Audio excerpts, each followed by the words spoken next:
नमस्कार आदाब दोस्तों। तो चलिए आज फिर हम आप लोगों के लिए लाए देश और दुनिया की तमाम ताजा बड़ी खबरें, ब्रेकिंग न्यूज हेडलाइंस, एक एक करके तमाम बड़ी खबरें आपके सामने रखेंगे। सबसे पहली और बड़ी खबर में आपको बताएंगे दोस्तों, चंडीगढ़ के मेयर चुनाव में जिस तरीके से बीजेपी की तरफ से खुलेआम बेईमानी की गई है, इसको लेकर के राहुल गांधी ने मोदी सरकार के ऊपर बहुत बड़ा है और बड़ा आरोप लगाया है। आगे हम आपको राहुल गांधी के बयान को सुनाएंगे कि दरअसल राहुल गांधी ने क्या कहा है। साथ ही साथ अगली बड़ी खबर में आपको बताएंगे दोस्तों कि चीन और भारत के बीच LAC बॉर्डर पर एक बार फिर विवाद की खबर सामने आ रही है। यहां पर चीनी सैनिकों ने एक बार फिर भारत LAC बॉर्डर के ऊपर अपनी नापाक हरकत को अंजाम देने की कोशिश की है। किस तरीके से, इसकी भी तस्वीरें आगे आपको दिखाएंगे। साथ ही साथ अगली बड़ी खबर में आपको बताएंगे दोस्तों कि मथुरा शाही ईदगाह के सर्वे को लेकर के सुप्रीम कोर्ट का बहुत बड़ा फैसला, हिंदू पक्ष को यहां पर बड़ा झटका लगा है। आगे इसकी भी जानकारी आपको देगी। साथ ही साथ अगली बड़ी खबर में आपको बताएंगे दोस्तों कि गाजा के अंदर चल रहे मुकाबले में एक बार फिर हमास के हौसले बुलंद हो गए हैं। खबर आ रही है कि कई और इजराइल के मरकवा टैंक्स को हवा में नष्ट करने की खबर सामने आ रही है, जो कि हमास के मुजाहिदीनों की तरफ से किया गया है। आगे इसकी भी जानकारी आपको देंगे। साथ ही साथ अगली बड़ी खबर में आपको बताएंगे दोस्तों नेतन्याहू का बहुत बड़ा ऐलान। फिलहाल गाजा से नेतन्याहू अपनी सेना वापस नहीं बुलाएंगे, इसको लेकर के उन्होंने जो बयान दिया है, उनके बयान को भी सुनाएंगे। साथ ही साथ अगली बड़ी खबर में आपको बताएंगे दोस्तों कि ईरान ने एक बहुत बड़ी कामयाबी हासिल कर ली है। खबर यह है कि ईरान ने न्यूक्लियर हथियार अब लगभग बना लिए हैं। 5 महीने के बाद ईरान एक और न्यूक्लियर देश बन जाएगा। आगे इस रिपोर्ट की भी जानकारी आपको देंगे। साथ साथ अगली बड़ी खबर में आपको बताएंगे दोस्तों कि इजरायली खुफिया एजेंसी मोसाद के एजेंट्स के ऊपर ईरान की बहुत बड़ी कार्रवाई। कई और जो है मोसाद के जासूसों को ईरान की एजेंसियों ने पकड़ लिया है दोस्तों। आगे इसकी भी जानकारी देंगे। कुछ और अपडेट आपके सामने रखेंगे जो कि गाजा से सामने आ रहे हैं। उससे पहले एक छोटी सी रिक्वेस्ट आपसे करेंगे दोस्तों, आपको क्या लगता है क्या गाजा में इमीडिएटली सीजफायर होना चाहिए? कमेंट सेक्शन में इस पर अपना फीडबैक जरूर दीजिए। वीडियो को लाइक करिए, शेयर करिए, चैनल पर नए तो सब्सक्राइब जरूर कर लीजिए। बात करेंगे पहली और बड़ी खबर की। जैसा कि आप जानते हैं दोस्तों कि चंडीगढ़ के मेयर चुनाव में जिस तरीके से बीजेपी ने खुलेआम बेईमानी करके इस चुनाव को जीता है, इसको लेकर तमाम पार्टियां अब चिंता जाहिर कर रही हैं। इसी बीच राहुल गांधी का बहुत बड़ा बयान सामने आया है। स्क्रीन पर आप खबर देख सकते हैं। बीजेपी के ऊपर राहुल गांधी ने हमला करते हुए कहा है, जो बीजेपी मेयर चुनाव में पूरी दुनिया के सामने लोकतंत्र को खत्म कर सकती है, वो दिल्ली की सत्ता में बने रहने के लिए क्या नहीं करेगी। यानी कि सीधे तौर पर राहुल गांधी का कहना है कि मोदी सरकार सत्ता में बने रहने के लिए तमाम नियम कानून, लोकतंत्र की तमाम चीजों को खत्म करने पर भी उतारू हो चुकी है। क्योंकि आप लोगों ने देखा होगा चंडीगढ़ मेयर चुनाव में बीजेपी के पास मात्र 14 वोट थे, जबकि इंडिया गठबंधन के पास 20 वोट थे और 20 वोट वाला गठबंधन ये चुनाव हार गया और 14 वोट वाला जो है एनडीए चुनाव जीत गया है। और यहां पर 8 करीब करीब वोटों को निरस्त करवा करके ये चुनाव जीता गया है और इसका सीधा आरोप बीजेपी के ऊपर लगाया जा रहा है और इसका वीडियो भी वायरल हुआ है, जैसा कि आप लोगों ने देखा भी होगा। तो इसको लेकर के अब राहुल गांधी ने मोदी सरकार के ऊपर यह बड़ा आरोप लगाया है। अगली खबर की बात करेंगे जो कि सामने आ रही है, जो है भारत और चीन सीमा पर एक बार फिर चीन की जो सेना के जवान हैं, उन्होंने अपनी नापाक हरकत को अंजाम देने की कोशिश की। आप इस खबर को देखिए।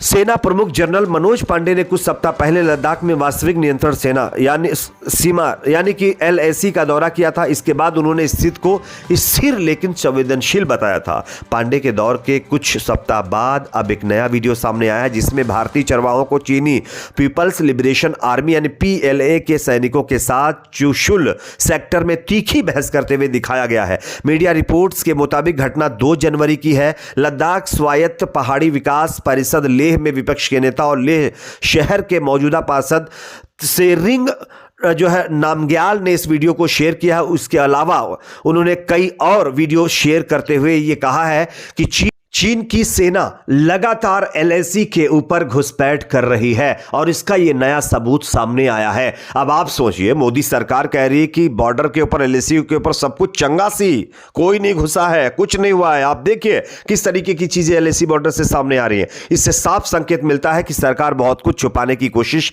कर रही है। खैर, अगली खबर की बात करेंगे जो कि सामने आ रही है।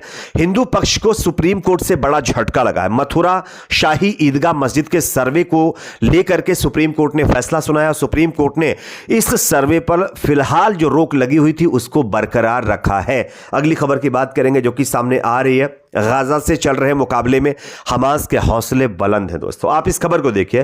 तबाही के मिशन पर निकला गाजा के खान यूनिस में सड़क से गुजरता इजरायली टैंक अचानक एक घर में छिपे हमास के मुजाहिदीनों के रॉकेट का शिकार बन गया। 7 अक्टूबर से जारी इस मुकाबले में भले ही हमास बैकफुट पर हो, पर वो हार मानने को तैयार नहीं है। उसके मंसूबों को दिखाती दूसरी घटना इजराइल के तेल अवीव की है, जहां एक के बाद एक कई रॉकेट दागे गए हैं। इसके बाद यहां लोगों को अलर्ट करने के लिए सायरन बजाना पड़ा है। हालांकि हमास अभी भी खान यूनिस में जबरदस्त टक्कर इजराइल को दे रहा है और इजरायली सेना के कई मरकवा टैंक पत्तों की तरह बिखेर दे रहा है। इससे यह पता चलता है कि इजराइल की सेना कितनी कमजोर पड़ चुकी है। अगली खबर की बात करेंगे जो कि सामने आ रही है। गाजा से अपनी सेना को वापस बुलाने को लेकर के इजरायली पीएम नेतन्याहू का बड़ा बयान। आप इस खबर को देख सकते हैं। नेतन्याहू ने साफ कहा है कि गाजा से फिलहाल वो अपनी सेना को, अपनी आर्मी को विड्रॉ नहीं करेंगे, क्योंकि अगर वो अपनी सेना को विड्रॉ करेंगे तो ये इजराइल की हार होगी, और अगर इजराइल की हार होती है तो ये समझ लें कि इजराइल मिडिल ईस्ट में रहने के लायक नहीं बचेगा। ये सीधे तौर पर कहते हुए जो है इजराइल ने अपनी आर्मी को वापस ना बुलाने की बात कही है। अगली खबर की बात करेंगे जो कि सामने आ रही है। ईरान ने एक बहुत बड़ी कामयाबी हासिल कर ली। आप इस खबर को देखिए। परमाणु कार्यक्रमों पर दुनिया की अग्रणी विशेषज्ञों में से एक अमेरिकी भौतिक विज्ञानी डेविड अल्ब्राइट ने एक रिपोर्ट में जारी कर जिसमें कहा है कि ईरान के शासन को परमाणु जो है लिए पर्याप्त यूरेनियम का उत्पादन करने के लिए लगभग 1 सप्ताह की जरूरत है।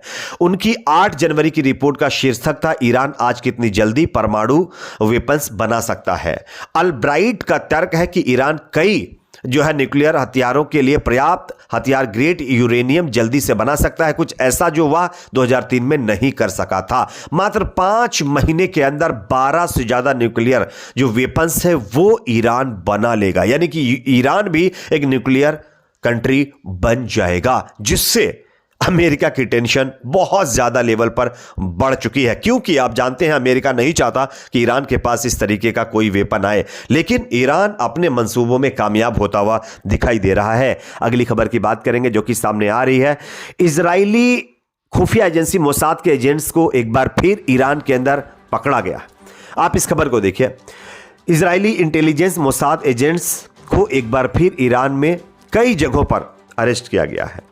जो ये जासूस पकड़े गए हैं इनको ईरान के अंदर कई ऑपरेशन के जरिए पकड़ा गया है। कई एजेंसियां मोसाद कंपनी के खुफिया जासूसों के फिराक में थी और उनको फाइनली पकड़ लिया गया है। इससे पहले भी आपको पता होगा 4 से ज़्यादा जासूसों को अभी सजा दी गई है और 30 करीब जासूसों को पकड़ा गया था, और उस कड़ी में कुछ और लोगों को यहाँ पर पकड़ लिया गया है जो है इजराइल के लिए जासूसी कर रहे थे। अगली खबर जो कि आ रही है अमेरिका से। अमेरिका के राष्ट्रपति बाइडेन ने कहा है कि वो मिडिल ईस्ट में बड़ा वॉर नहीं चाहते हैं। इस पर आपकी क्या राय कमेंट सेक्शन में बताइए। वीडियो को लाइक शेयर, चैनल को सब्सक्राइब जरूर करें।